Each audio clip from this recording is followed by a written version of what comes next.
All praises to Yahweh, Bahashem, Yahweh Shai, Bahashem, Rekakwadash. Peace and blessings to the hopeful elect, and double honors to the elders at Great Millstone. This lesson is entitled, When an Owl, not Santa, Comes Down the Chimney. Jeremiah 10:3. For the customs of the people are vain. For one cutteth a tree out of the forest, the work of the hands of the workman with the axe. They deck it with silver and with gold. They fasten it with nails and with hammers, that it move not. And that's your modern day Christmas tree. All right.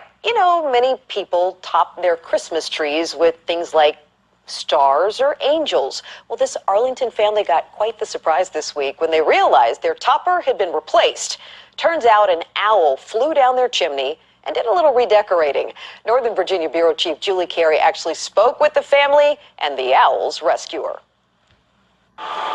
When the Animal Welfare League of Arlington got a call on Wednesday night that an owl had flown down a family's chimney and into the house, Sergeant Spencer Murray expected he'd actually find a much smaller bird someone mistakenly thought was an owl. When I walk in, lo and behold, there was an owl. This was the scene in the Burgoyne family house, an owl who'd become a very special Christmas tree topper, much to the delight of the 6- and 3-year-old girls watching with their dad. He's like, this is the perfect spot. He's like on top of the tree. The natural question for Spencer? How are you going to get that guy out? The family's video capturing the owl fly back and forth from treetop to kitchen cabinets. Susanna first spotted it earlier in the evening on the baby's high chair before it landed on the tree. And I'm very personally sad that there's no Hogwarts enrollment letter that it came with. It's magical, Christmas moment that it felt comfortable on top of the Christmas tree. It knocked over our star. In his 4 years rescuing animals, this is only the second owl Spencer's encountered. It was one of my favorite calls that I've ever responded to. It's just a picture-perfect moment of the owl looking at us while on top of the Christmas tree. And as soon as this photo was posted on the Welfare League social media pages, the comments came pouring in. One reading, "This is so magical and so beautiful. Next year's Christmas card for the family." The Burgoynes reflecting on the very special experience. It was a beautiful animal. We felt super lucky. We were very sad to see it leave. It was gorgeous, and to watch it fly back and forth silently in our house was so cool. They loved it. But that moment of departure, also magical. Just listen to the 6-year-old. Oh, there he goes. Out into the night. Off into the night, leaving behind some Christmas magic and a story this family will tell for years to come. So there you have it. An omen. He took down the star, knocked it off. Okay. These rich people over here in Arlington have no idea that judgment is being poured out by Yahweh Bashem, Yahweh Shai. Okay. And that very owl could be serving notice.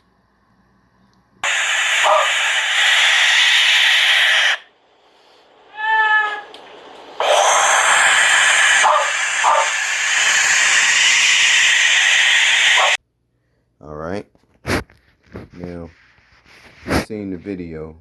An owl came down the chimney and landed on the Christmas tree, all right, that they had set up.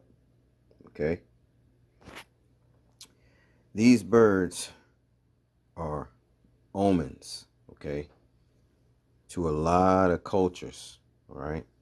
They're considered death omens. All right, let's read a little bit about it. When birds mean death, all right.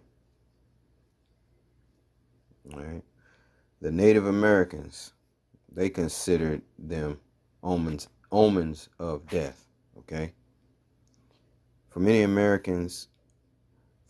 America's indigenous peoples, owls are the most powerful and dangerous birds. All owl species were at best dreaded omens, and the great horned owl was the most feared. So the Horned owl to the Native American, which we've told you they're Israelites according to the Bible. They basically tell you they're death, omens of death. All right, all right, and we have a lot of instances. We have the so-called during slavery, they called them death birds, the African Americans. All right, it says death bird for African American too. Owls held deep association with death. I'm not going to go all into the story, okay? I'm just basically touching into, you know, the significance of the owl coming down the chimney, okay, to these people, all right? They think it's all lovey-dovey, but it's possibly the Lord sending the owl down there for a future judgment, okay? That possibly could be the reason. This family here are a family of rich Edomites, okay? And we know that judgment is coming for them, all right? And let's read Obadiah 1 and 15. For the day of the Lord is near upon all the heathen. As thou hast done, it shall be done unto thee. Thy reward shall return upon thine own head. What did they do? They put the tribe of Judah into captivity, and Israel, the northern kingdom, as well. So the southern and northern kingdom of Israel into captivity, all right? And we became servants unto them, all right? So for the day of the Lord is near upon all the heathen, as thou hast done, it shall be done unto thee. So they're going to go into captivity. Thy reward shall return upon thine own head. For as ye have drunk upon my holy mountain, so shall all the heathen drink continually. Yea, they shall drink, and they shall swallow down, and they shall be as though they had not been.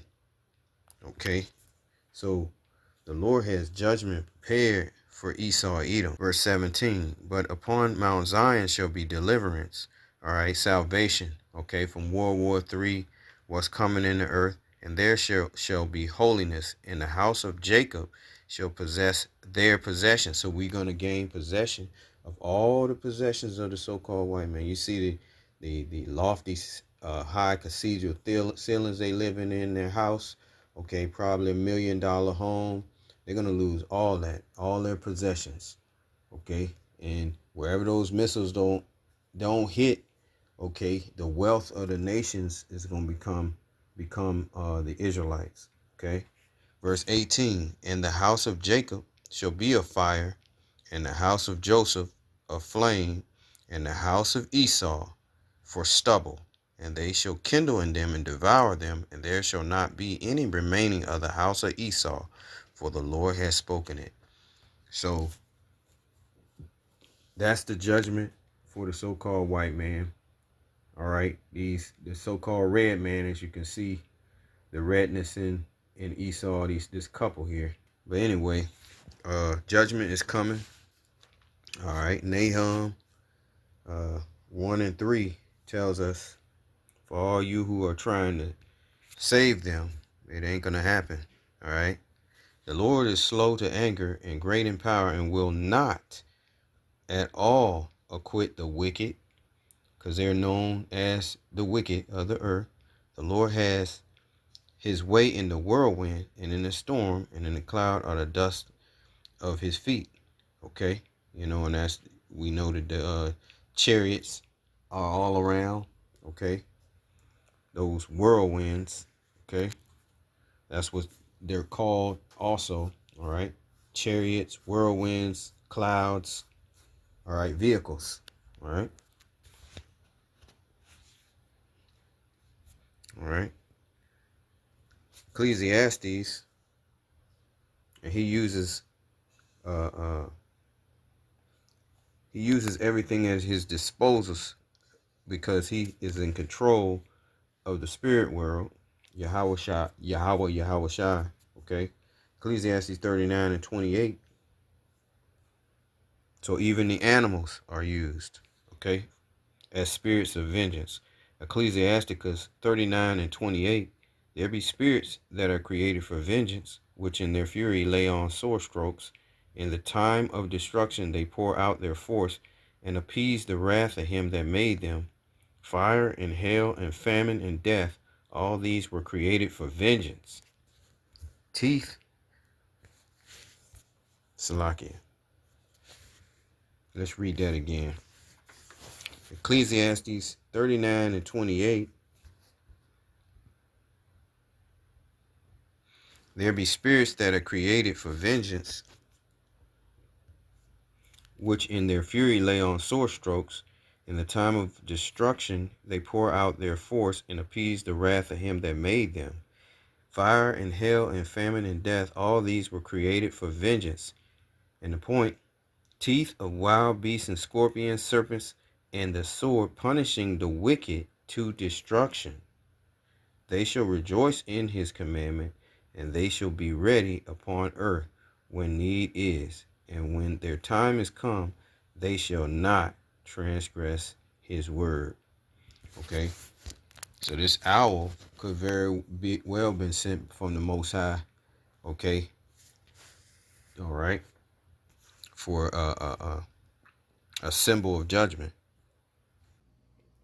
Leviticus 11:13. And these are they which ye shall have in abomination among the fowls. They shall not be eaten. They are an abomination. The eagle and the ostrich, and the osprey, and the vulture, and the kite after his kind, every raven after his kind, and the owl, and the nighthawk, and the cacao, and the hawk after his kind, and the little owl, and the cormorant, and the great owl. Okay? So, owls are not to be eaten or consumed, all right, by anyone, okay, according to the scriptures, okay? All right, we know that the law was given to the Israelites, so we definitely, first and foremost, should not be eating any of these abominable foods that are listed in the dietary law. So I advise you to go back and read through all of them, okay?